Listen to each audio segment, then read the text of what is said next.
Alors, on n'est pas bien ici. Regardez, juste derrière moi, vous avez Cassis, Marseille.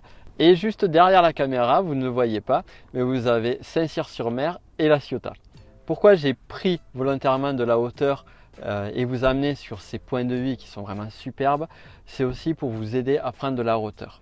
Et c'est ce que nous allons faire dans la formation Séduire par les mots. Le problème que l'on peut rencontrer lorsque l'on s'intéresse aux techniques de vente, aux techniques de persuasion et au fait de vouloir convaincre plus facilement, c'est que l'on peut rentrer très rapidement dans la technique, trouver des petites techniques, des petites choses.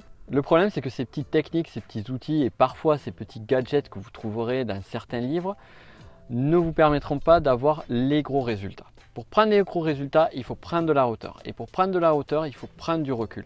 Et plutôt que s'attaquer sur des petites techniques, sur des petits leviers, des petites stratégies qui marchent, certes, mais qui n'ont pas les impacts que vous souhaitez avoir sur votre activité, il faut travailler d'un point de vue de la psychologie et comprendre la psychologie des personnes avec qui vous allez interagir. Comprendre comment parler à l'inconscient de la personne. Et lorsque vous avez compris comment parler à l'inconscient de la personne, comment discuter directement avec cette partie qui est cachée, comment amener la personne à visualiser l'objectif, les bénéfices, les résultats vers lesquels vous souhaitez la mener et implanter vos intentions dans l'esprit de vos interlocuteurs. Pour cela, il faut avoir les bonnes stratégies. Je ne parle pas de technique, mais les bonnes stratégies et les bons outils qui vont permettre de comprendre la psychologie de l'autre, comprendre son monde, sa carte du monde, comme on explique en PNL, et trouver après ensuite les bons outils pour les appliquer. Admettons par exemple que je vous donne un kit de sushi pour faire des sushis et des makis.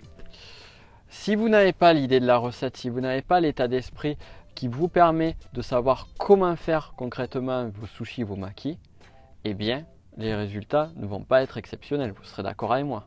En termes de persuasion, c'est exactement la même chose. Si je vous donne des petites techniques, des petits outils, certes, ça va marcher un petit peu, ça va marchouiller, mais si vous ne comprenez pas l'essentiel, la psychologie à mettre en place et avoir la prise de recul vis-à-vis de la communication avec vos interlocuteurs, vous n'aurez pas les résultats que vous souhaitez avoir. L'essentiel donc pour nous, c'est d'apprendre la psychologie de l'autre, c'est comprendre sa carte du monde, c'est arriver à le séduire de la meilleure façon, le séduire par les mots, comme le titre de cette formation. Donc, comme vous le savez, je vais vous expliquer tout ça. On va rentrer dans les détails, on va rentrer dans des techniques avancées qui vont aller au-delà de ce que j'ai pu faire, de ce que j'ai pu vous apporter, car ça demande justement beaucoup plus de temps, d'énergie et de mise en application.